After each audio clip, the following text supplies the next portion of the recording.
নমস্কার। আজ আমি অত্যন্ত গুরুত্বপূর্ণ বিষয় নিয়ে আলোচনা করব।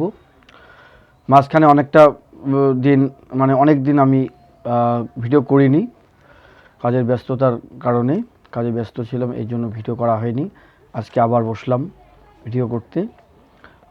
আজকে ভিডিও করার উদ্দেশ্য হচ্ছে, যে সমস্ত ছাত্রছাত্রী বর্তমান পাঠরত নবম শ্রেণীর ছাত্রছাত্রী যারা রয়েছে, অর্থাৎ নবম শ্রেণী ক্লাস নাইনে যারা পড়াশোনা করছো, নবম শ্রেণীর পাঠরত ছাত্রছাত্রীদের উদ্দেশ্যে আজকের ভিডিও। আমরা জানি যে বর্তমানে স্কুলগুলো, প্রাইমারি স্কুল, হাই স্কুল, সমস্ত স্কুলই সামার ভ্যাকেশন চলছে, গ্রীষ্মের ছুটি চলছে, গরমের ছুটি চলছে, গরমের বন্ধ। এই কারণে তোমরা সবাই বাড়িতে ভালো করে পড়াশোনা করছো। তোমরা সবাই জানো যে স্কুল খোলার পর কয়েকদিন ক্লাস হবে, ক্লাস হয়েই তোমাদের সেকেন্ড ইউনিট টেস্ট পরীক্ষা শুরু হবে। 40 নম্বরের পরীক্ষা হবে 1 ঘন্টা 30 মিনিটের মধ্যে। 1 ঘন্টা 30 মিনিটের মধ্যে 40 নম্বরের পরীক্ষা দিতে হবে। কেননা তোমরা জানো এর আগে তোমরা ফার্স্ট ইউনিট টেস্ট পরীক্ষা দিয়েছো, ফার্স্ট ইউনিট টেস্ট পরীক্ষা হয়েছে, এবার তোমাদের সেকেন্ড ইউনিট টেস্ট পরীক্ষাটা হবে। স্কুল খুললেই কিছুদিন ক্লাস হওয়ার পরেই সেকেন্ড ইউনিট টেস্ট পরীক্ষাটা হবে, অর্থাৎ দ্বিতীয় ইউনিট টেস্ট আর কি। দ্বিতীয় ইউনিট টেস্ট নবম শ্রেণীর ছাত্রছাত্রীদের উদ্দেশ্যে বলছি যে স্কুল খুললেই কয়েকদিন ক্লাস হওয়ার পরেই তোমাদের সেকেন্ড ইউনিট টেস্ট অর্থাৎ দ্বিতীয় ইউনিট টেস্ট পরীক্ষা শুরু হবে। আজকে আমি যে বিষয় নিয়ে আলোচনা করব, বিষয়টি হচ্ছে ক্লাস 9 অর্থাৎ নবম শ্রেণীর ইতিহাস বিষয়ের উপর আলোচনা করব। তোমরা হয়তো অনেকেই চিন্তায় আছো যে স্কুলে ক্লাস হচ্ছে না, স্কুল বন্ধ, কি করে সিলেবাস কমপ্লিট হবে, কোন কোন অধ্যায় আমাদের সেকেন্ড ইউনিট টেস্ট পরীক্ষাতে থাকবে, ইতিহাস পরীক্ষায় কোন কোন অধ্যায় আমাদের পড়তে হবে, প্রশ্ন মডেল, কোশ্চেন প্যাটার্ন কেমন হবে, এগুলো হয়তো তোমাদের জানা নেই। সেই উদ্দেশ্যে আজকে আমার এই ভিডিও, যাতে তোমরা কোনো দুশ্চিন্তায় না পড়ো বা কোনো আপসেট হবে না, মানে ঘাবড়াবে না, নর্মালি পরীক্ষা দিবে, কোনো দুশ্চিন্তার কারণ নেই। আমি জানি যে বেশিরভাগ ছাত্রছাত্রী আমাদের পশ্চিমবঙ্গের মধ্যশিক্ষা পর্ষদ অনুমোদিত যে হাই স্কুলগুলো রয়েছে বা গার্লস হাই স্কুলগুলো রয়েছে, সারা রাজ্য জুড়ে বলছি আমি, সমস্ত ছাত্রছাত্রী, বেশিরভাগ ছাত্রছাত্রী তোমরা টিউশন পড়ছো, প্রাইভেট টিউশনে যাচ্ছ, এমনকি তোমরা আলাদা আলাদা করে সাবজেক্ট পড়ছো। আগে যেমন আমাদের সময়ে এমন একটা প্রচলন ছিল যে সায়েন্স এবং আর্টস দুটো ভাগ ছিল, যে সায়েন্স টিচার অঙ্ক, জীবনবিজ্ঞান, ভৌতবিজ্ঞান পড়াবে, আর আর্টসের টিচার অর্থাৎ কলা বিভাগের টিচার বাংলা, ইংরেজি, ইতিহাস, ভূগোল পড়াবে। কিন্তু এখন দেখা যাচ্ছে বেশিরভাগ স্কুলের ছেলে মেয়েদের একটা প্রবণতা এসে গেছে, সেটা হচ্ছে তোমরা সব আলাদা আলাদা পড়ছো, বাংলা আলাদা পড়ছো, ইতিহাস আলাদা পড়ছো, ভূগোল আলাদা পড়ছো, ইংলিশ আলাদা পড়ছো, অঙ্ক আলাদা, জীবনবিজ্ঞান, ভৌতবিজ্ঞান আলাদা। তাতে দেখা যাচ্ছে 60টা সাবজেক্ট তোমাদের, 700তে পরীক্ষা হয় অ্যানুয়াল এক্সাম, তাতে তোমাদের 60টা টিচারই তোমাদের লাগছে, এইরকম মনে হয়। কিন্তু এর মধ্যে কিছু মুষ্টিমেয় স্টুডেন্ট, হাতে গোনা কয়েকটা স্টুডেন্ট, অর্থের অভাবে, বাড়ির পারিবারিক অর্থের যে সংকট, অর্থনৈতিক সংকটের ফলে তারা হয়তো এতগুলো টিচার নিয়ে পড়ার সুযোগ পাচ্ছ না। তোমরা হয়তো দুটো টিচার নিয়ে পড়ছো, একটা সায়েন্স, একটা আর্টস। কোনো যে টিচার কাছে পড়ছো তিনি হয়তো অঙ্ক, জীবনবিজ্ঞান, ভৌতবিজ্ঞান, সায়েন্স করাচ্ছেন, আর আর্টসের টিচার বাংলা, ইংলিশ, ইতিহাস, ভূগোল পড়াচ্ছেন। এটা মুষ্টিমেয় কিছু স্টুডেন্ট আছে যে দুটো টিচারের কাছে পড়ছে। কেননা এত টাকা দিয়ে, 400-500 টাকা বেতন দিয়ে সপ্তাহে 2 দিন করে টিউশন পড়া, ঠিক আছে, সবার পক্ষে সম্ভব নয়। অর্থনৈতিক দিক দিয়ে যারা দুর্বল, যে ফ্যামিলিতে অর্থনৈতিক দিক দিয়ে মানে অচল অবস্থা, সংকট, মানে অর্থনৈতিক সংকট, ইকোনমিক ক্রাইসিস, তারা কিন্তু এতগুলো টিচার নিতে পারে না, ঠিক আছে। কিন্তু তাদেরও পড়তে হবে। পড়াশুনোটা সবাই চালিয়ে যাবে, ধনী গরিব এখানে কোনো ব্যবধান নেই। ইচ্ছে থাকলেই উপায় হয়, হাউসে বিদ্যা কৃপণে ধন, হাউস থাকলেই পড়াশুনোটা হবে। এই অর্থনৈতিক দিক দিয়ে যারা পিছিয়ে আছো, দেখা যাচ্ছে এখন বর্তমান দিনে মাধ্যমিক, উচ্চ মাধ্যমিক পরীক্ষায় এই সমস্ত পরিবারের ছেলেমেয়েরাই সবথেকে ভালো রেজাল্ট করছে। কারণ সেই ছেলে বা মেয়েটার নিজের ইচ্ছা শক্তি প্রবল, মনোবল খুব জোরদার মনোবল, আত্মবিশ্বাস নিজের প্রতি নিজের রয়েছে, এরা সংগ্রাম করে চলছে, পড়াশোনাটা লড়াই করে করছে এবং এরা এগিয়ে যাচ্ছে এবং রেজাল্ট খুব ভালো হচ্ছে। ঠিক আছে, তা আমি যেটা বলবো, যে সমস্ত স্টুডেন্ট 5টা 6টা 7টা টিচারের কাছে পড়ছো, বা যে সমস্ত স্টুডেন্ট 1টা 2টো টিচারের কাছে পড়ছো, বা কিছু কিছু স্টুডেন্ট আছে অর্থের অভাবে টিউশন পড়তে পারছো না, টিউশন পড়ছো না, তাদের উদ্দেশ্যে বলছি, আমি সবার উদ্দেশ্যে বলছি যে এখন বর্তমানে তোমাদের স্কুলগুলো বন্ধ আছে। হ্যাঁ, বেশ কিছুদিন বন্ধ থাকবে, গরমের ছুটি, তারপর স্কুল খুলবে। স্কুল খোলার পর কয়েকদিন ক্লাস হবে। ক্লাস হওয়ার পরেই তোমাদের কিন্তু সেকেন্ড ইউনিট টেস্ট পরীক্ষা শুরু হবে, দ্বিতীয় ইউনিট টেস্ট পরীক্ষা শুরু হবে। আজকের ভিডিওতে আলোচনার বিষয়বস্তু ক্লাস নাইন অর্থাৎ নবম শ্রেণীর ইতিহাস পরীক্ষার সাজেশন। সেটা কি পরীক্ষা? দ্বিতীয় ইউনিট টেস্ট ইতিহাস পরীক্ষা। ক্লাস 9 অর্থাৎ নবম শ্রেণীর দ্বিতীয় ইউনিট টেস্ট পরীক্ষা। প্রশ্নের মান 40, সময় 1 ঘন্টা 30 মিনিট। ইতিহাসের উপর তোমাদের কোন কোন প্রশ্ন পড়তে হবে, কোন কোন অধ্যায় থেকে পড়তে হবে, কী ধরনের প্রশ্ন আসবে, সে বিষয় নিয়ে আমি আজকে আলোচনা করব। সবাই মনোযোগ সহকারে আমার এই ভিডিওটি প্রথম থেকে শেষ পর্যন্ত ভালো করে দেখবে। আশা করি আমি যে প্রশ্নগুলো এখন বলবো তোমাদের ইউনিট টেস্ট পরীক্ষায় খুবই কাজে লাগবে, খুবই সাহায্য করবে। এই প্রশ্নগুলো আসবে, তোমরা খুবই উপকৃত হবে। ঠিক আছে, যারা টিউশন পড়ছো এবং যারা টিউশন পড়ছো না, সবার উদ্দেশ্যেই আমার এই ভিডিও, এই বার্তা সবার উদ্দেশ্যে। ঠিক আছে, আমি চাই সবাই উপকৃত হোক, সবাই কোশ্চেনগুলো কমন পাক, পরীক্ষায় ভালো করে দিক, পরীক্ষায় ভালো রেজাল্ট হোক, স্কুলগুলোর নাম হোক, ছেলেমেয়েরা পড়াশোনায় এগিয়ে যাক, এর জন্যই আমার এই ভিডিও। ঠিক আছে, এখন আমি বলছি, তাহলে তোমরা যারা বর্তমানে ক্লাস 9-এর ছাত্রছাত্রী রয়েছো, অর্থাৎ নবম শ্রেণীর ছাত্রছাত্রী রয়েছো, তোমাদের উদ্দেশ্যে বলছি, তোমাদের সেকেন্ড ইউনিট টেস্ট অর্থাৎ দ্বিতীয় ইউনিট টেস্ট পরীক্ষার ইতিহাসের সাজেশন আজকে আমি দেব। ঠিক আছে, শুনে নাও। তোমরা 3টা অধ্যায় ভালো করে পড়বে। তৃতীয় অধ্যায়, দ্বিতীয় অধ্যায় আর চতুর্থ অধ্যায়। একটা কি পড়বে? আটটা বলে দিই। তৃতীয় অধ্যায়, চতুর্থ অধ্যায় আর হলো পঞ্চম অধ্যায়। ঠিক আছে, বোঝা গেল? তৃতীয় অধ্যায়, চতুর্থ অধ্যায় আর পঞ্চম অধ্যায়, এই 3টা অধ্যায় ভালো করে পড়তে হবে। এই 3টা অধ্যায় থেকে তোমাদের প্রশ্ন পরীক্ষাতে আসবে। হ্যাঁ, 40 নম্বরের পরীক্ষা হবে, 1 ঘন্টা 30 মিনিট। কোনো ঘাবড়াবে না, দুশ্চিন্তার কারণ নেই, প্রশ্ন খুব সহজ হয়। তোমরা ফার্স্ট ইউনিট টেস্ট পরীক্ষা দিয়ে দেখেছো, আমি এর আগের ভিডিওতে ফার্স্ট ইউনিট টেস্টের সাজেশন দিয়েছিলাম ক্লাস 9-10-এর। আজকে আমি ক্লাস 9-এর ইতিহাস পরীক্ষার সাজেশন দেবো। তোমরা প্রথম থেকে শেষ পর্যন্ত আমার ভিডিওটি দেখো এবং খাতায় কোশ্চেনগুলো তুলে নাও, নিয়ে যে যার কাছে টিউশন পড়ো ওনাদেরকে দেখাও যে এই প্রশ্নগুলো কতটা ইম্পর্ট্যান্ট, ওনারা বলে দেবে। যদি না দেখো নিজেরাই পড়ে নেবে, অসুবিধা নেই। কিন্তু আরেকটা কথা বলবো, যে তোমরা টেক্সট বইগুলো ভালো করে পড়বে। পাঠ্যসূচি, পাঠ্যপুস্তক, বিভিন্ন স্কুলের সিলেবাস অনুযায়ী যে পাঠ্যসূচি পড়ানো হয় ক্লাসে, পাঠ্যপুস্তক, সেই বইগুলো ভালো করে পড়বে। বিভিন্ন রাইটারের বই রয়েছে, এক এক স্কুলে এক এক রাইটারের বই পড়ানো হয়, লেখকের বই পড়ানো হয়, সব বই ভালো। টেক্সট বইয়ের বিকল্প নেই, পাঠ্যপুস্তকের উপর কোনো বই হয় না, বিকল্প নেই। পাঠ্যপুস্তক, টেক্সট বইগুলো, পাঠ্যসূচির সিলেবাস অনুযায়ী যে বই, সেই বইগুলো ভালো করে পড়বে। খুঁটিয়ে খুঁটিয়ে যদি ভালো করে পড়ো, তাহলেই তোমরা শর্ট কোশ্চেনের উত্তরগুলো ভালো করে লিখতে পারবে, বুঝে বুঝে পড়বে। ঠিক আছে, খুঁটিয়ে খুঁটিয়ে পড়বে। আর তাহলে কি বললাম, ক্লাস 9 অর্থাৎ নবম শ্রেণীর দ্বিতীয় ইউনিট টেস্ট বিষয় ইতিহাস পরীক্ষার উপর সাজেশন দেব। আমি বললাম 3টা অধ্যায় ভালো করে পড়তে হবে, তৃতীয় অধ্যায়, চতুর্থ অধ্যায় এবং পঞ্চম অধ্যায়। 3টা অধ্যায় থেকে ভালো করে পড়বে।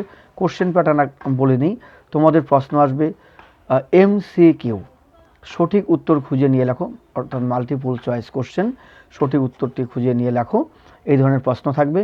আর এক কথায় উত্তর দাও, অতি সংক্ষিপ্ত প্রশ্নের উত্তর দাও, অতি সংক্ষিপ্ত প্রশ্নের উত্তর দাও বা এক কথায় উত্তর দাও, SAQ। MCQ, SAQ এগুলো প্রশ্ন আসবে। তার সঙ্গে প্রশ্নের মান 2, 4 এবং 8, 2, 4, 8 এই প্রশ্নগুলো পড়তে হবে। আর MCQ এবং SAQ এর সঙ্গে যেগুলো পড়তে হবে, শূন্যস্থান পূরণ করো, ব্যাখ্যা ও বিবৃতি লেখো, ব্যাখ্যা ও বিবৃতি লেখো, শূন্যস্থান পূরণ করো, সত্য মিথ্যা যাচাই করো, বাম স্তম্ভ ডান স্তম্ভ মেলাও, বাম স্তম্ভ ডান স্তম্ভ মেলাও, ব্যাখ্যা ও বিবৃতি, শূন্যস্থান পূরণ, সত্য ও মিথ্যা, সঠিক উত্তরটি খুঁজে নিয়ে লেখো, এক কথায় উত্তর দাও। প্রশ্নের মান 2, 4 এবং 8। এই প্রশ্নগুলো ভালো করে পড়তে হবে। তৃতীয় অধ্যায়, চতুর্থ অধ্যায় এবং পঞ্চম অধ্যায়, 3টা অধ্যায় থেকে ভালো করে পড়ে নেবে, এই প্রশ্নগুলো আসবে।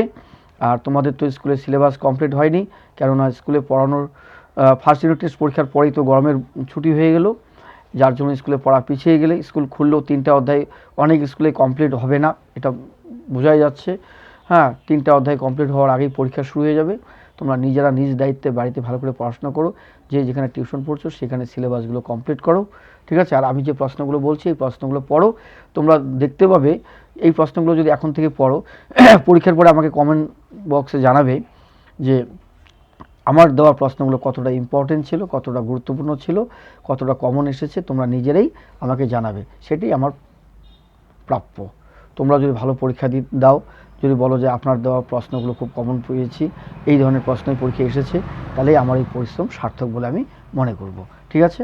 এখন আমি অধ্যায়ে যাচ্ছি, তৃতীয় অধ্যায়, ঠিক আছে। বিশেষ করে আমি যে প্রশ্নগুলো বলবো 2, 4, 8-এর মধ্যেই বলবো। প্রশ্নের মান 2, 4, 8, কেননা ব্যাখ্যা ও বিবৃতি, শূন্যস্থান পূরণ, সত্য মিথ্যা, সঠিক উত্তরটি খুঁজে নিয়ে লেখো, এগুলো বলতে গেলে অনেক বড় হয়ে যাবে ভিডিওটি, এগুলো তোমরা নিজেরাই পাঠ্যসূচি বই থেকে পড়ে নেবে। আমি প্রশ্নের মান 2, 4, 8টা বলে দেবো কমন কোশ্চেন, তার সঙ্গে কিছু এসএকিউ আমি বলবো আজকে, এসএকিউগুলো পড়ে নেবে, ঠিক আছে। যে এসএকিউগুলো ইম্পর্টেন্ট একটু শুনে নাও। পড়তে হবে বিশেষ করে তৃতীয় অধ্যায়, কি বললাম, তৃতীয় অধ্যায় থেকে যে সমস্ত প্রশ্ন তোমাদের পড়তে হবে, প্রশ্নগুলো মিলিয়ে নাও। যে হয়তো তোমাদের প্রশ্ন পরীক্ষাতে আসতে পারে, দি প্রিন্স নামক গ্রন্থটি কার লেখা? দি প্রিন্স বা দ্য প্রিন্স, দি প্রিন্স নামক গ্রন্থটি কার লেখা? আধুনিক রাষ্ট্র শব্দটি প্রথম কে ব্যবহার করেন? ভিয়েনা সম্মেলনের সভাপতি কে ছিলেন? প্রিন্স মেটারনিক কে ছিলেন? তারপরে মেটারনিক কার্লসবার্গ ডিগ্রি কবে জারি করেন? ফেব্রুয়ারি বিপ্লব কবে সংঘটিত হয়? জুলাই বিপ্লব কবে সংঘটিত হয়? ঠিক আছে। ফ্রাঙ্কফুর্ট পার্লামেন্ট কবে গঠিত হয়েছিল? তারপরে ইয়ং ইটালি দল কে প্রতিষ্ঠা করেন? তারপর পড়তে পারো রক্ত ও লৌহ নীতির প্রবক্তা কে ছিলেন? এটা একটা ইম্পর্টেন্ট কোশ্চেন। ইতালিতে লালকোর্তা বাহিনী কে গড়ে তোলেন? এই প্রশ্নগুলো পড়তে পারো। ক্রিমিয়ার যুদ্ধ কবে হয়েছিল? হ্যাঁ, এগুলো পড়তে পারো। তারপরে সেরাজেভো হত্যাকাণ্ড কবে ঘটেছিল? এই যে প্রশ্নগুলো, এগুলো কিন্তু তোমাদের পড়তে হবে, অত্যন্ত গুরুত্বপূর্ণ প্রশ্ন, এগুলো ভালো করে পড়বে, ঠিক আছে। এই প্রশ্নগুলো একের জন্য বলছি আর কি, আমি একের জন্য তৃতীয় অধ্যায় থেকে বলছি, এই প্রশ্নগুলো তোমরা পড়ে নেবে তৃতীয় অধ্যায় থেকে, আরও পড়তে পারো। হ্যাঁ, এই যে এই প্রশ্নগুলো আমি বলছি তোমরা মিলিয়ে নাও। ধরো ভিয়েনা সম্মেলন কবে হয়? ভিয়েনা সম্মেলন কবে অনুষ্ঠিত হয়? বা ভিয়েনা সম্মেলনে ফ্রান্সের প্রতিনিধি কে ছিলেন? দশম চার্লসের প্রধানমন্ত্রী কে ছিলেন? ঠিক আছে। রিজজিমেন্টো পত্রিকার সম্পাদক কে ছিলেন? রিজজিমেন্টো কথার অর্থ কি? এই প্রশ্নগুলো পড়তে হবে ভালো করে। আর কি পড়বে? আর প্রশ্নগুলো পড়বে কার্লসবার্গ ডিগ্রি কে ঘোষণা করেন? হ্যাঁ, তারপরে ইয়ং ইটালি দলকে প্রতিষ্ঠা করেন, আমি একটু আগে বলেছিলাম। তারপরে জুলাই অর্ডিন্যান্স কে জারি করেছিলেন? লুই ফিলিপ কোন বংশের রাজা ছিলেন? ক্রিমিয়ার যুদ্ধ কবে হয়? ঠিক আছে, এগুলো তৃতীয় অধ্যায় থেকে একের জন্য পড়তে হবে। তৃতীয় অধ্যায় থেকে একের জন্য এই প্রশ্নগুলো পড়ে নেবে, তৃতীয় অধ্যায় থেকে একের জন্য পড়ে নেবে, ঠিক আছে। এই প্রশ্নগুলো অত্যন্ত গুরুত্বপূর্ণ, এগুলো পড়ে নিতে হবে। এগুলো পড়বে ভালো করে। রক্ত লৌহনীতির প্রবক্তাকে? হ্যাঁ, রক্ত লৌহনীতির প্রবর্তককে? এটা ইম্পর্টেন্ট কোশ্চেন এবং আসতে পারে, এগুলো ইম্পর্টেন্ট। তার পাশাপাশি MCQ, SAQ, ব্যাখ্যা ও বিবৃতি, শূন্যস্থান পূরণ, সত্য মিথ্যা, এগুলো পড়ে নেবে। প্রশ্নের মান 2, 4, 8। এখন 2 আর 4 এগুলো বলবো। 2 এর জন্য পড়বে, এই অধ্যায় থেকে 2 এর জন্য পড়বে রিজজিমেন্টো বলতে কি বোঝো? রিজজিমেন্টো বলতে কি বোঝো? পড়তে হবে ইয়ং ইতালি দলের মূল লক্ষ্য কী ছিল? ইয়ং ইটালি দলের মূল লক্ষ্য কী ছিল? বিসমার্কের রক্ত ও লৌহ নীতিটির ধারণা দাও। বিসমার্কের রক্ত ও লৌহ নীতিটির ধারণা দাও। জোল ভেরাইন কি? এটা পড়তে হবে। আর এমস টেলিগ্রাম কি? এমস টেলিগ্রাম খুবই গুরুত্বপূর্ণ প্রশ্ন। এমস টেলিগ্রাম কি? এমস টেলিগ্রাম কি? জোল ভেরাইন কি বা জোল ভারাইন কি? রিডজিমেন্টো কথার অর্থ কি? ইয়ং ইতালি দলের মূল লক্ষ্য কী ছিল? কার্লসবার্গ ডিগ্রি কে জারি করেন? এগুলো 2-এর জন্য পড়তে হবে, অত্যন্ত গুরুত্বপূর্ণ প্রশ্ন 2-এর জন্য। ঠিক আছে, 2-এর জন্য যেগুলো বললাম এগুলো একটু পড়ে নেবে। উষ্ণ জল নীতি কি? উষ্ণ জল নীতি কি? কার্লসবার্গ ডিগ্রি কে কেন প্রবর্তন করেন? হ্যাঁ, মির কি? মির কি? ডুমা কি? ডুমা। হ্যাঁ, এগুলো পড়তে হবে। কাকে কেন মুক্তিদাতা জার বলা হয়? কাকে কেন মুক্তিদাতা জার বলা হয়? কাকে কেন মুক্তিদাতা জার বলা হয়? এগুলো কিন্তু তোমাদের ইম্পর্টেন্ট। জোল ভেরাইন, এমস টেলিগ্রাম, রক্ত রোগনীতি কি? হ্যাঁ, বা ফ্রাঙ্কফুর্ট পার্লামেন্টের উদ্দেশ্য কী ছিল? ফ্রাঙ্কফুর্ট পার্লামেন্টের 2টি উদ্দেশ্য লেখো। ভিয়েনা সম্মেলনের মূল লক্ষ্য কী ছিল? ভিয়েনা সম্মেলনের মূল লক্ষ্য কী ছিল? আর ভিয়েনা সম্মেলনের নীতি কী ছিল? নীতি, ভিয়েনা সম্মেলনের নীতি এবং ভিয়েনা সম্মেলনের মূল লক্ষ্য কী ছিল? এগুলো ভালো করে পড়তে হবে। 2-এর জন্য অত্যন্ত গুরুত্বপূর্ণ প্রশ্ন, এগুলো 2 নম্বরের জন্য। তাহলে কি কি বললাম মিলিয়ে নাও। ভিয়েনা সম্মেলনের উদ্দেশ্য কী ছিল? ভিয়েনা সম্মেলনের নীতিগুলি উল্লেখ করো। হ্যাঁ, মেটার্নিক যুগ বলতে কী বোঝায়? মেটার্নিক সিস্টেম বা মেটার্নিক যুগ বলতে কী বোঝায়? হ্যাঁ, মেটার্নিক তন্ত্র কী? এগুলো পড়বে। কার্লসবার্গ ডিগ্রি কী? পড়তে হবে। জুলাই রাজতন্ত্র কী? জুলাই রাজতন্ত্র কী? কার্বোনারি কী? অত্যন্ত গুরুত্বপূর্ণ প্রশ্ন। কার্বোনারি কী? রিডজিমেন্টো বলতে কী বোঝো? লাল কোর্তা বাহিনী কী? লাল কোর্তা বাহিনী কী? বিসমার্কের রক্ত ও লৌহনীতি বলতে কী বোঝো? বিসমার্কের রক্ত ও লৌহনীতি বলতে কী বোঝো? তারপরে ফ্রাঙ্কফুর্ট পার্লামেন্টের উদ্দেশ্য কী ছিল? ফ্রাঙ্কফুর্ট পার্লামেন্টের উদ্দেশ্য কী ছিল? বিসমার্কের রক্ত ও লৌহনীতি বলতে কী বোঝো? ঠিক আছে, এগুলো ইম্পর্টেন্ট। এমস টেলিগ্রাম বলতে কী বোঝো? এটা পড়বে। কাকে কেন মুক্তিদাতা জার বলা হয়? উষ্ণ জল নীতি বলতে কী বোঝো? হ্যাঁ, ক্রিমিয়ার যুদ্ধ কবে কাদের মধ্যে হয়েছিল? এগুলো 2-এর জন্য পড়বে। ঠিক আছে, 2-এর। আর 4-এর জন্য কি পড়বে আমি বলে দিই। প্রশ্নের মান 4। 4-এর জন্য পড়তে হবে ভিয়েনা সম্মেলনের উদ্দেশ্য ও গৃহীত নীতিগুলি উল্লেখ করো। মেটার্নিক ব্যবস্থা বলতে কী বোঝায়? জুলাই বিপ্লবের কারণগুলি আলোচনা করো। হ্যাঁ, টিকা লেখো এমস টেলিগ্রাম। টিকা লেখো ভূমিদাস মুক্তির ঘোষণাপত্র।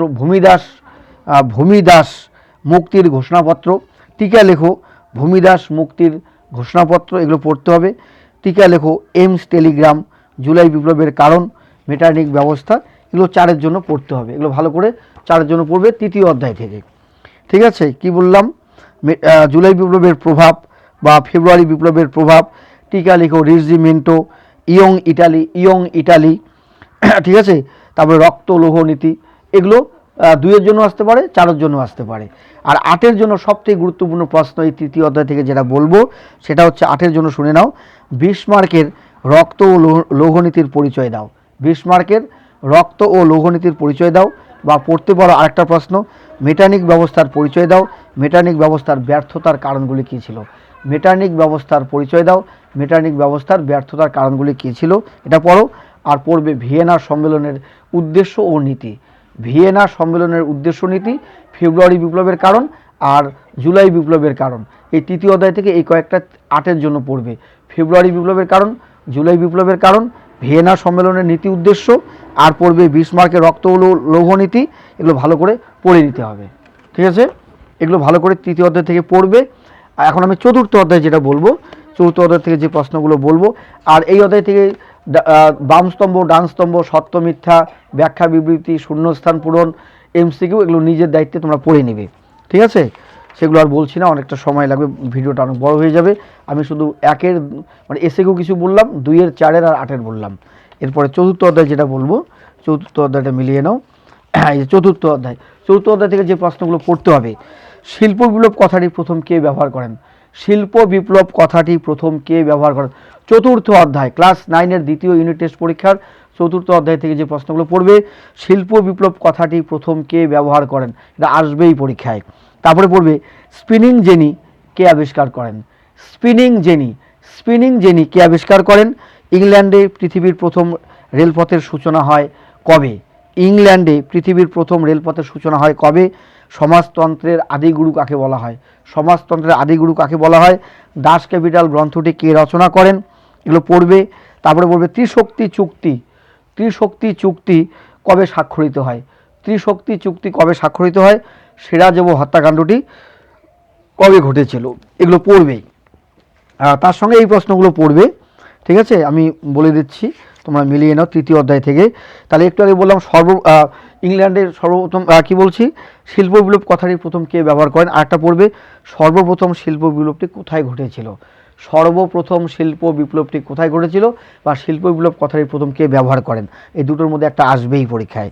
ইংল্যান্ডে শিল্প বিপ্লবের প্রেক্ষাপট কে রচনা করে বা বিশ্বের প্রথম কারখানা হিসেবে পরিচিত দেশটি কোনটি? এগুলো পড়ে নেবে, ঠিক আছে? তারপরে পড়বে কে সেফটি ল্যাম্প বা নিরাপত্তা বাতি আবিষ্কার করেন। তারপরে নৈরাজ্যবাদের জনক কাকে বলা হয়? কবে প্রথম আটলান্টিক কেবল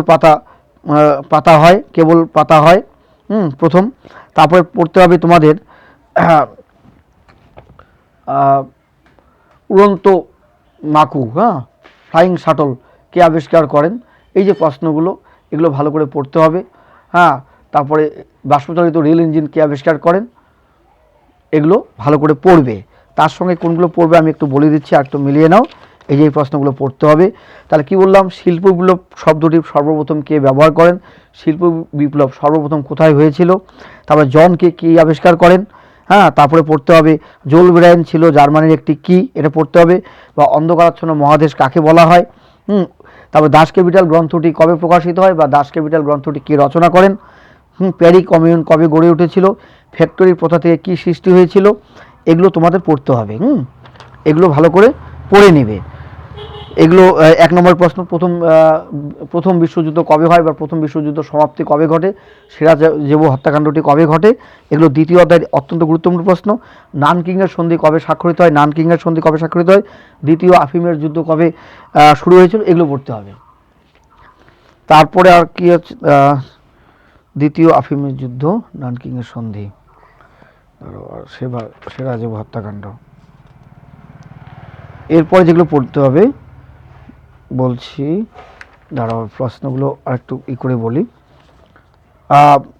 ইউটোপিয়া গ্রন্থের লেখককে বা দাস ক্যাপিটাল গ্রন্থটির লেখককে? এগুলো পড়বে। সেফটি ল্যাম্পের আবিষ্কারককে? বাষ্পচালিত রেল ইঞ্জিন কে আবিষ্কার করেন? কে কবে বাষ্পচালিত ইঞ্জিন আবিষ্কার করেন? ঠিক আছে।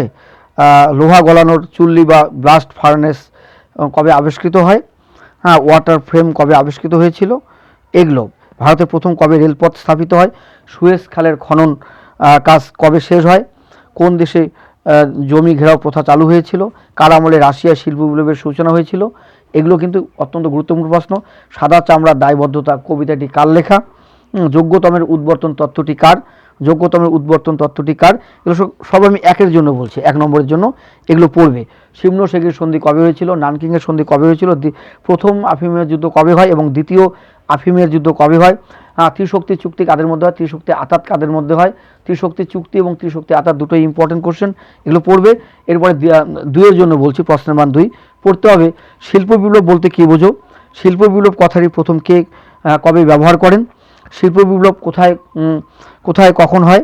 বা পড়তে পারো ইংল্যান্ডে প্রথম শিল্প বিপ্লব কেন হয়? ইংল্যান্ডে প্রথম শিল্প বিপ্লব কেন হয়? বা ইংল্যান্ডের সর্বপ্রথম শিল্প বিপ্লব হওয়ার কারণ? শিল্প বিপ্লবের 2টি ফলাফল, এগুলো কিন্তু 2-এর জন্য পড়তে হবে। ফ্যাক্টরি প্রথা কি? অত্যন্ত গুরুত্বপূর্ণ প্রশ্ন। প্যারি কমিউন কি? রক্তাক্ত মে সপ্তাহ বলতে কী বোঝো? বাণিজ্যিক পুঁজি কি? রক্তমাখা রবিবার কি? সমাজতন্ত্র বলতে কী বোঝো? বাণিজ্যিক পুঁজি কি? এগুলো ইম্পর্টেন্ট কোশ্চেন। নানকিংয়ের সন্ধি আমি আগেই বলেছি কবে কাদের মধ্যে হয়েছিল। নানকিংয়ের সন্ধির শর্তগুলি কী ছিল? সিমনো শেখের সন্ধির শর্তগুলি কী ছিল? কবে কাদের মধ্যে ত্রিশক্তি চুক্তি হয়? কবে কাদের মধ্যে ত্রিশক্তি আতাত হয়? এগুলো পড়তে হবে, ঠিক আছে? এগুলো ভালো করে পড়ে নেবে। শিল্প বিপ্লবের প্রধান বৈশিষ্ট্যগুলি উল্লেখ করো বা ইংল্যান্ডের সর্বপ্রথম শিল্প বিপ্লব হওয়ার কারণ বা শিল্প বিপ্লবের ফলাফল, এগুলো পড়ে নিতে হবে, ঠিক আছে? এগুলো তোমরা পড়বে। তার সঙ্গে কি বলবে, টেলিগ্রাফ কে আবিষ্কার করেন বা সুয়েজ খাল খনন কত খ্রিস্টাব্দে শুরু হয়?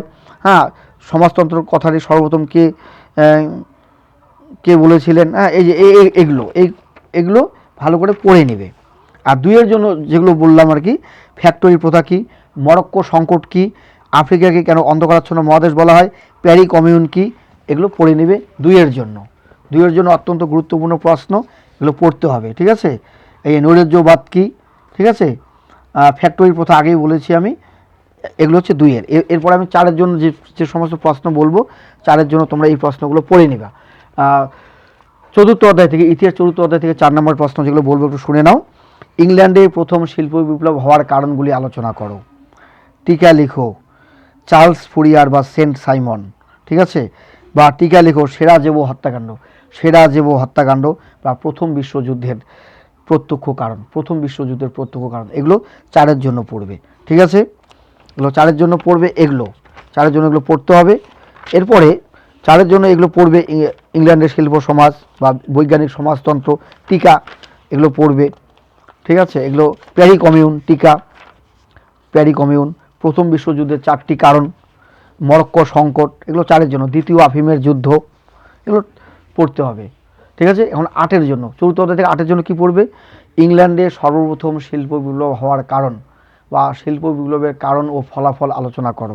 এটা কিন্তু 8-এর জন্য ইম্পর্টেন্ট। তার সঙ্গে প্রশ্নটা আমি একটু করে দিই, শিল্প বিপ্লব বলতে কী বোঝায়, শিল্প বিপ্লব বলতে কী বোঝায়, শিল্প বিপ্লবের সামাজিক, অর্থনৈতিক ও রাজনৈতিক প্রভাব আলোচনা করো, অথবা প্রথম বিশ্বযুদ্ধের কারণগুলি আলোচনা করো। তোমাদের এই অধ্যায় থেকে 2টো প্রশ্ন পড়তে হবে। প্রথম বিশ্বযুদ্ধের কারণগুলি আলোচনা করো, প্রথম বিশ্বযুদ্ধের কারণগুলি আলোচনা করো, এই প্রশ্নটাই দ্বিতীয় ইউনিট টেস্টে আসবে। আর পড়বা শিল্প বিপ্লব বলতে কী বোঝায়, শিল্প বিপ্লবের সামাজিক, অর্থনৈতিক, রাজনৈতিক প্রভাব। এই শিল্প বিপ্লব এবং প্রথম বিশ্বযুদ্ধ, এই দুটো থেকে 8 নম্বরের প্রশ্ন যে কোনো একটা আসবে, ঠিক আছে। এটা 4র্থ অধ্যায় গেল। এরপরে লাস্ট অধ্যায় পঞ্চম অধ্যায়, পঞ্চম অধ্যায়টা বলার চেষ্টা করছি। পঞ্চম অধ্যায় থেকে যে প্রশ্নগুলো পড়বে, অত্যন্ত গুরুত্বপূর্ণ প্রশ্ন পঞ্চম অধ্যায়ের, তোমরা শুনে নাও। আমি আগে 1-এর প্রশ্নগুলো বলে নিই, এই যে এগুলো পড়বে। রুশ বিপ্লবের জনক কাকে বলা হয়, রুশ বিপ্লবের জনক কাকে বলা হয়, পড়তে হবে। মুক্তিদাতা জার কাকে বলে, মুক্তিদাতা জার কাকে বলে, এগুলো পঞ্চম অধ্যায়। নবম শ্রেণীর দ্বিতীয় ইউনিট টেস্ট পরীক্ষার ইতিহাস পরীক্ষার জন্য বলছি, পঞ্চম অধ্যায় থেকে এই প্রশ্নগুলো পড়ো। রুশ বিপ্লবের জনক কাকে বলা হয়, মুক্তিদাতা জার কাকে বলা হয়, ঠিক আছে। তারপর ফ্রাঙ্কো রুশ চুক্তি কবে স্বাক্ষরিত হয়, ইঙ্গো রুশ চুক্তি কবে স্বাক্ষরিত হয়, এপ্রিল থিসিস কে ঘোষণা করেন, এপ্রিল থিসিস অত্যন্ত গুরুত্বপূর্ণ প্রশ্ন, এপ্রিল থিসিস কে ঘোষণা করেন, ঠিক আছে। লেনিনের পুরো নাম কি, লেনিনের পুরো নাম কি, লেনিনের পুরো নাম কি, এটা পড়বে, অত্যন্ত গুরুত্বপূর্ণ প্রশ্ন, ঠিক আছে। এগুলো পড়ে নিতে হবে। তারপরে কি পড়বে, 14 দফা শর্তের প্রবর্তক কে ছিলেন, 14 দফা শর্তের প্রবর্তক কে ছিলেন। তারপরে পড়তে হবে জার্মানিতে ভাইমার প্রজাতন্ত্র কবে গড়ে ওঠে, জার্মানিতে ভাইমার প্রজাতন্ত্র কবে গড়ে ওঠে। আর পড়তে হবে মুসোলিনির উপাধি কী ছিল, হিটলারের উপাধি কী ছিল, মুসোলিনির উপাধি কী ছিল, হিটলারের উপাধি কী ছিল, মেই ক্যাম্প কি, মেই ক্যাম্প কি, এগুলো পড়তে হবে, ঠিক আছে। স্পেনের গৃহযুদ্ধ কবে শুরু হয় বা স্পেনের গৃহযুদ্ধ কবে অবসান হয়, স্পেনের গৃহযুদ্ধ কবে শুরু হয় বা কবে অবসান হয় স্পেনের গৃহযুদ্ধের, এগুলো পড়বে। তারপরে পড়তে হবে এরপরে যেগুলো পড়বে, মুসোলিনির উপাধি, তারপরে বললাম হিটলারের উপাধি, মেই ক্যাম্প কি, আর পড়তে হবে নাৎসিবাদ কে গড়ে তোলেন, ফ্যাসিবাদ কে গড়ে তোলেন। এগুলো অত্যন্ত গুরুত্বপূর্ণ প্রশ্ন, 1-এর জন্য এগুলো পড়তে হবে। মেই ক্যাম্প থেকে শুরু করে এই প্রশ্নগুলো পড়ে নেবে, ঠিক আছে। এই অধ্যায়গুলো থেকেও শূন্যস্থান পূরণ করো, সত্য মিথ্যা নির্ণয় করো, সঠিক উত্তরটি খুঁজে নিয়ে লেখো, ক স্তম্ভ, খ স্তম্ভ মানে বাম স্তম্ভ, ডান স্তম্ভ, ব্যাখ্যা ও বিবৃতি, এগুলো পড়তে হবে। আমি জাস্ট কিছু 1-এর বলছি, 2, 4, 8 বলছি, 2, 4, 8 যেগুলো বলছি, 3য় অধ্যায়, 4র্থ অধ্যায়, 5ম অধ্যায় থেকে এগুলোই পড়বে, এগুলোই আসবে, ঠিক আছে। তাহলে কী বলবে, জার উপাধিটি সর্বপ্রথম কে গ্রহণ করেন, জার শব্দটি কোথা থেকে এসেছে, পড়তে পারো রাশিয়ার শেষ জার কে ছিলেন, নারদনিক কথাটি কোন শব্দ থেকে এসেছে বা নারদ কথার অর্থ কী, এগুলো পড়তে হবে। কাকে মুক্তিদাতা জার বলা হয়, কাকে মুক্তিদাতা জার বলা হয়, আধুনিক রাশিয়ার জনক কাকে বলা হয়, এগুলো খুবই ইম্পর্টেন্ট। অক্টোবর ইস্তেহার কে ঘোষণা করেন, রাশিয়ায় মার্চ বিপ্লব কবে হয়, ডুমা কি, এই যে ডুমা, ডুমা কি আমি এর আগে অধ্যায়ে বলেছিলাম, ডুমা কি, এটা পড়ে নেবে। এগুলো অত্যন্ত। এপ্রিল থিসিস কে ঘোষণা করেছিলেন, এপ্রিল থিসিস কে ঘোষণা করেছিলেন। এরপরে পড়বে সেরাজেভো হত্যাকাণ্ড কবে ঘটেছিল, কাদের মধ্যে ত্রিশক্তি আঘাত স্বাক্ষরিত হয়, এই প্রশ্নগুলো পড়বে, ঠিক আছে। লেনিনের পুরো নাম কি, এগুলো পড়ে নেবে। কবে ভাষায় সন্ধি স্বাক্ষরিত হয়, ফ্যাসিস্ট শব্দের অর্থ কি? জাতিসংঘের জনক কাকে বলা হয়? এগুলো অত্যন্ত গুরুত্বপূর্ণ প্রশ্ন। ওই ঘরে যাও, হ্যাঁ যাও, ওই ঘরে যাও, ওই ঘরে যাও, হ্যাঁ হবে, যাও।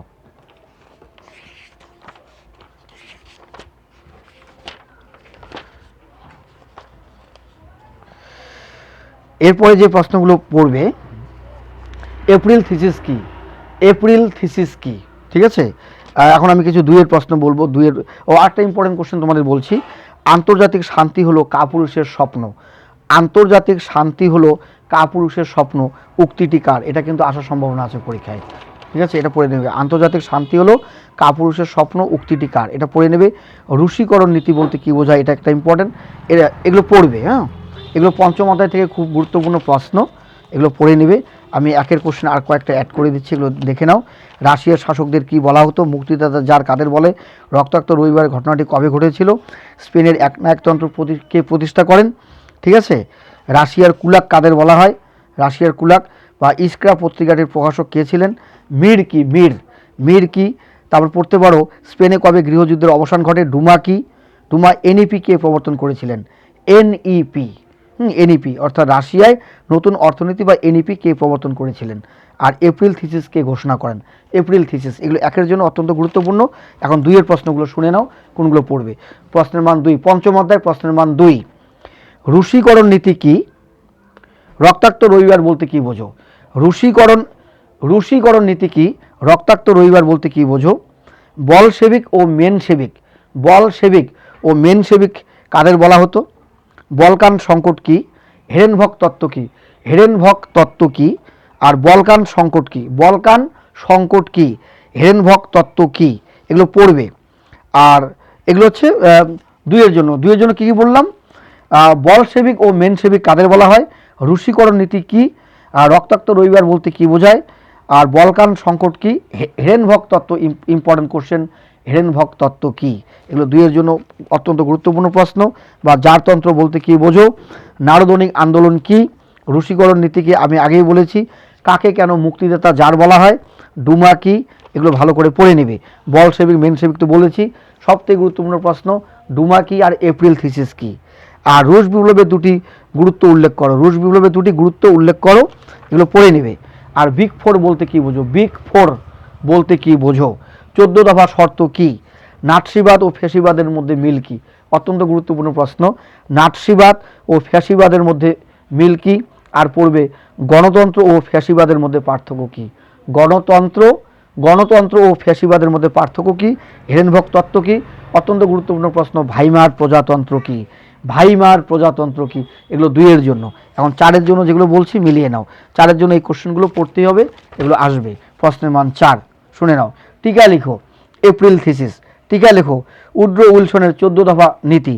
উড্রো উইলসনের 14 দফা নীতি এবং এপ্রিল থিসিস। তারপরে পড়বে ভাইমার প্রজাতন্ত্র, চারের জন্য পড়তে পারো। জাতিসংঘের ব্যর্থতার কারণ, স্পেনের গৃহযুদ্ধ, এগুলো চারের জন্য পড়বে।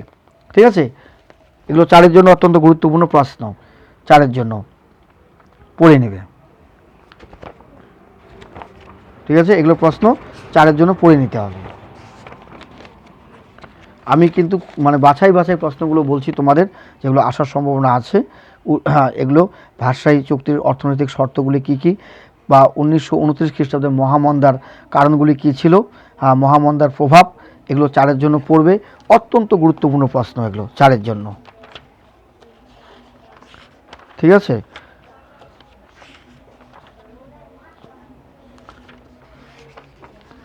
এরপরে আমি 8-এর প্রশ্ন বলব। প্রশ্নের মান 8। রুশ বিপ্লব বা বলশেভিক বিপ্লবের কারণগুলি আলোচনা করো। রুশ বিপ্লব বা বলশেভিক বিপ্লবের কারণগুলি আলোচনা করো। এটা 8-এর জন্য অত্যন্ত গুরুত্বপূর্ণ। রুশ বিপ্লব বা বলশেভিক বিপ্লবের কারণগুলি আলোচনা করো। বা সংক্ষেপে ভার্সাই চুক্তির শর্ত, সংক্ষেপে ভার্সাই চুক্তির শর্তগুলি আলোচনা করো। সংক্ষেপে ভার্সাই চুক্তির শর্তাবলী আলোচনা করো। অত্যন্ত গুরুত্বপূর্ণ প্রশ্ন। এটা 4ও আসতে পারে, 8ও আসতে পারে। ভার্সাই সন্ধির বা ভার্সাই চুক্তির শর্তগুলি। ঠিক আছে, এটা পড়ে নিতে হবে। এই ধরনের প্রশ্নই পরীক্ষাতে আসবে, আসার সম্ভাবনা রয়েছে। ঠিক আছে, এই যে আমি প্রশ্নগুলো মিলিয়ে দিচ্ছি, মিলিয়ে নাও। তাহলে কী কী পড়বে?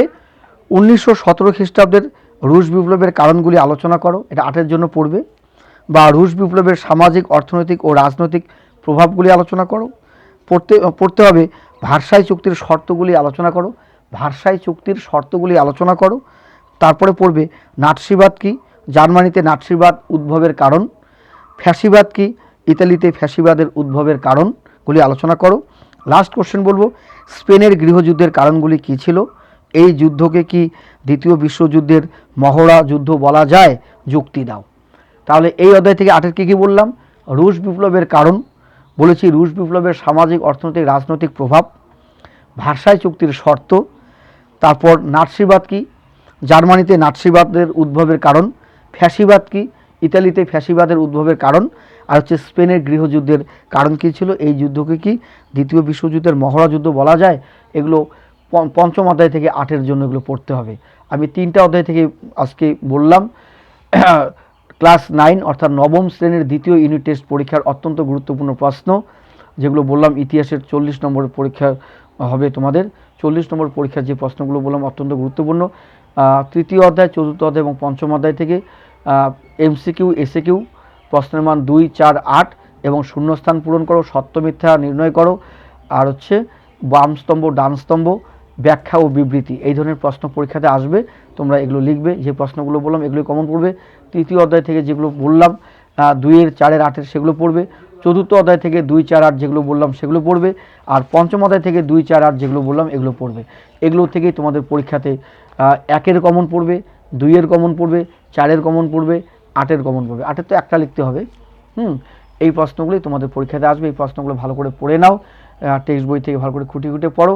এগুলোই তোমাদের ক্লাস 9-এর দ্বিতীয় ইউনিট টেস্ট পরীক্ষার ইতিহাস সাজেশন, সেকেন্ড ইউনিট টেস্ট অর্থাৎ দ্বিতীয় ইউনিট টেস্ট পরীক্ষার সাজেশন। প্রশ্নের মান যার পুনর্মান আর কি, পুনর্মান 40, সময় 1 ঘন্টা 30 মিনিটের যে পরীক্ষা, আজকের ইতিহাস সাজেশন দেওয়া হলো।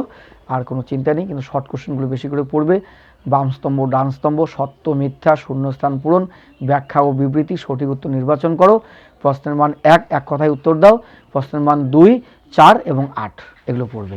ঠিক আছে, আশা করি ইতিহাস পরীক্ষায় আর তোমাদের কোনো টেনশন রইলো না, কোনো দুশ্চিন্তা রইলো না। এই প্রশ্নগুলো পড়লেই কমন পড়বে। ভালো করে পড়ে নাও, এগুলো আসবে পরীক্ষায়, সেটা যে স্কুলেই হোক। আমাদের ওয়েস্ট বেঙ্গল বোর্ডের যে স্কুলেই হোক না কেন, একদম উত্তরবঙ্গ থেকে দক্ষিণবঙ্গ সমস্ত স্কুলের জন্যই এই সাজেশন। সবাই এগুলো পড়ো যারা বর্তমান ক্লাস 9-এ পড়াশোনা করছো। তোমাদের সামনে দ্বিতীয় ইউনিট টেস্ট পরীক্ষা, যদিও স্কুল বন্ধ আছে, গরমের ছুটি আছে, তোমরা সময় পাবে, বাড়িতে ঘরে বসে এই পড়াগুলো কমপ্লিট করো। ঠিক আছে, রাখছি। আমি এরপরে ক্লাস 9-এর অর্থাৎ তোমাদের ক্লাস 9-এর ভূগোল পরীক্ষার সাজেশন নিয়ে আলোচনা করব, যে দ্বিতীয় ইউনিট টেস্ট পরীক্ষায় ভূগোল কোন কোন প্রশ্নগুলো আসতে পারে সেগুলো নিয়ে আমি পরের ভিডিওতে আলোচনা করব। আজকে যদি এই ভিডিওটি তোমাদের কাছে দেখার পর ভালো লেগে থাকে, অবশ্যই লাইক করবে, কমেন্টস করবে এবং বেশি বেশি করে শেয়ার করবে। আর যারা এখনও পর্যন্ত আমার এই ইউটিউব চ্যানেলটিকে সাবস্ক্রাইব করনি, অবশ্যই আমার এই ইউটিউব চ্যানেলটিকে সাবস্ক্রাইব করবে। রাখছি।